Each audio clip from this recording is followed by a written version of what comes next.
అదే ప్రజా దర్బార్ కండక్ట్ చేస్తున్నారనే ఉద్దేశంతో ఆదివారం పొద్దున్నే మీ దగ్గర వద్దాం అనుకున్నాను సార్. ఆదివారం పొద్దున్నే మంగళగిరిలో కిషోర్ గారని నా బిజినెస్ స్నేహితుడు, ఆయన రవిశంకర్ ఎలక్ట్రికల్స్, వారిని అడగడం జరగగానే వెంబడి మీ ఆఫీస్కి వెళ్ళి ఆ డీటెయిల్స్ కనుక్కున్నారు సార్.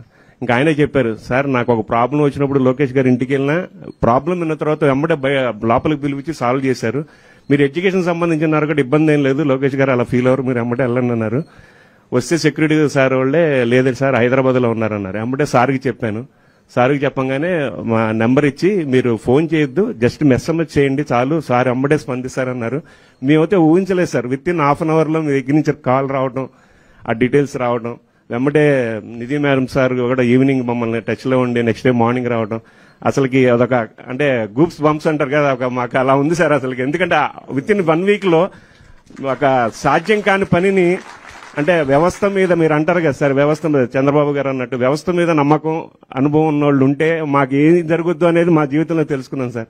ఆ విషయంలో మా అబ్బాయి కానీ మేము కానీ మీకు ఎప్పుడు కృతజ్ఞతలు చెప్పుకుంటానే ఉంటాను సార్. నాకు అనుభవం లేదు, నేను నేర్చుకుంటున్నాను. లేదు సార్, వ్యవస్థ మీద అంటే అవగాహన సార్, నేను అనేది అవగాహన. అప్పుడు అవగాహన కన్నా చేయాలని తప్పనిలేండి. ఇప్పుడు మీరు ఇందాక చెప్పారు చంద్రబాబు గారు ఇచ్చారని, కానీ వారు నమ్మారు లేదు కానీ మేము అందరం నమ్మాం సార్. ఎందుకంటే అందుకనే వెంబడే మీకు పెట్టాము. ఎందుకంటే ఎడ్యుకేషన్ మినిస్టర్ కరెక్ట్ పర్సన్ వచ్చారు మనకి పిల్లలకి. అంటే మా బాబు కూడా మీ బ్రాడ్కాస్ట్ లో వీడియోస్ చూస్తూ ఉంటాడు సార్. అంటే నేను చూడండి, నేను పేపర్ చదువుతాను, నేను ఎప్పుడు వాడికి ఈనాడు పేపర్లో సక్సెస్ స్టోరీస్ చూసి చూడరా అంటే వాడి నవ్వుతూ పక్కన పడేస్తాడు. వాడి వీడియోలు చూసిన ఏంటో అనుకున్నాను, కానీ ఈ వీడియోలన్నీ చూస్తూ ఉంటాడు వాడు. మేమంతా యూట్యూబ్ జనరేషన్ లేండి. అదే సార్. Thank you sir. మీరందరూ ఛాంపియన్స్. వాస్తవంగా నేను ఏనాడు ఐఐటికి అన్నిటికి నేను వెళ్తానని ఊహించలా. మనకి అది అవుదులే, వేరే యూనివర్సిటీస్కి వెళ్తే బెటర్ అని నేనైతే అనుకున్నా. కానీ ఈరోజు మీరు కష్టపడి బాగా చదివి మీ వెనకాలన్న తల్లిదండ్రులు గర్వంగా నవ్వుతో సాధించారు. అందుకే మిమ్మల్ని అందరినీ ఈరోజు ఛాంపియన్స్ అని పిలుస్తున్నా.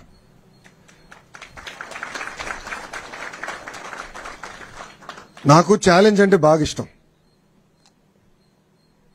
బాబు గారు అంటే చంద్రబాబు నాయుడు గారు గౌరవ ముఖ్యమంత్రి వర్యులు నేను ప్రత్యక్ష రాజకీయాలు పోటీ చేయాలనుకున్నప్పుడు ఈజీ కాన్స్టిట్యున్సీస్ ఉన్నాయి, ఈ నియోజకవర్గాలకు వెళ్ళి నాకు ఈజీ అవుతుంది నీకు ఈజీ అవుతుందని చెప్పారు. నేను తీసుకోవాలా. ఎప్పుడు గెలవని నియోజకవర్గం నాకు ఇవ్వండి, పోటీ చేస్తా, గెలుచుకుని వస్తానని చెప్పాను. ఆనాడు ఓడిపోయా. 2019లో నేను ఓడిపోయా. 5,300 పైచిలకు ఓట్లతో ఓడిపోయా.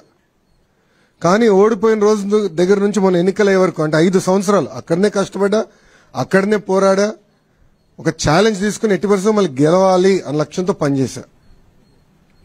నేను విద్యాశాఖ మంత్రి అవుతున్నానని న్యూస్లో వచ్చినప్పుడు ఎంతో మంది నాకు ఫోన్ చేశారు, ఎందుకు సార్ అంత కాంప్లికేటెడ్ శాఖ, ఐటీ ఇండస్ట్రీస్ ఎన్ని ఈజీగా ఉంటాయి, మీరు అదే తీసుకోండి, ఇది మీకు కష్టమైన పని అని చెప్పారు.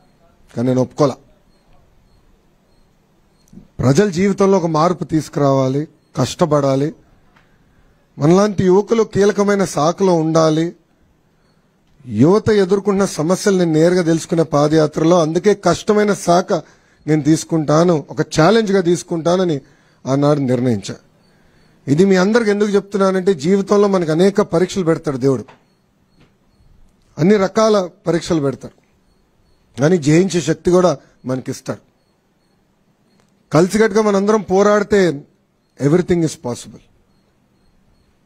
ఈరోజు మన ప్రభుత్వం ఒక లక్ష్యంతో పనిచేస్తుంది, పేదరికం లేని ఆంధ్ర రాష్ట్రం. రాబోయే 5 సంవత్సరాలు 20 లక్షల మందికి ఉద్యోగాలు కల్పించాలనేది ఒక లక్ష్యంగా పెట్టుకున్నాం. నేను ఇతర రాష్ట్ర మంత్రులతో మాట్లాడా, అమెరికాలో ఉన్న లెఫ్టినెంట్ గవర్నర్స్తో మాట్లాడా. వాళ్ళందరూ ఆశ్చర్యపోతున్నారు, ఇన్ని ఉద్యోగాలు మీరు చేయగలుగుతారా అని, తీసుకురాగలుగుతారా అని. గతంలో తీసుకొచ్చాం, మేము చూపించాం. గతంలో 5 సంవత్సరాల్లో దాదాపు 7 లక్షల ఉద్యోగాలు తీసుకొచ్చాం. సో ఒక లక్ష్యంతో పనిచేస్తున్నాం. దాంట్లో భాగంగా కేజీ నుంచి పీజీ వరకు విద్యలో సంస్కరణలు తీసుకురావాలి, మార్పు తీసుకురావాలి లక్ష్యంతో ఒక బాధ్యత నేను స్వీకరించాను. బాబు గారు ఎప్పుడు ప్రజల పరిపాలన ఉండాలని చెప్తారు. మా అందరికి కూడా మినిస్ట్రీస్ కేటాయించిన తర్వాత మేము అందరం కలిసాం.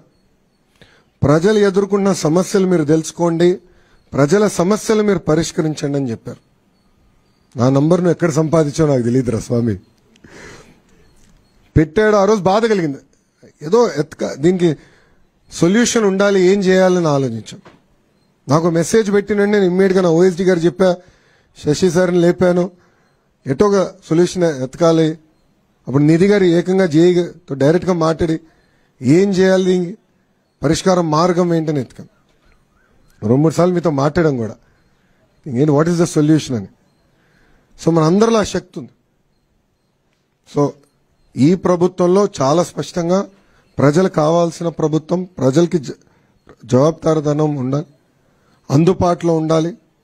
ప్రజలు ఏ సమస్య ఏదో పరిష్కారం ఎతుకుతున్నారో అది అందించాల్సిన బాధ్యత మంత్రుల పైన ఉంది. వాస్తవంగా నేను ఎంత కష్టపడినా ఈ 5 సంవత్సరాలు ఈ రోజు ఈవెంట్ నేను మర్చిపోలేను. ఎందుకంటే మీ తల్లిదండ్రులు అందరు నవ్వుతా, నేను ఈ రూమ్లో అడుగుపెట్టినప్పుడు నవ్వుతా నన్ను పలకరించారు.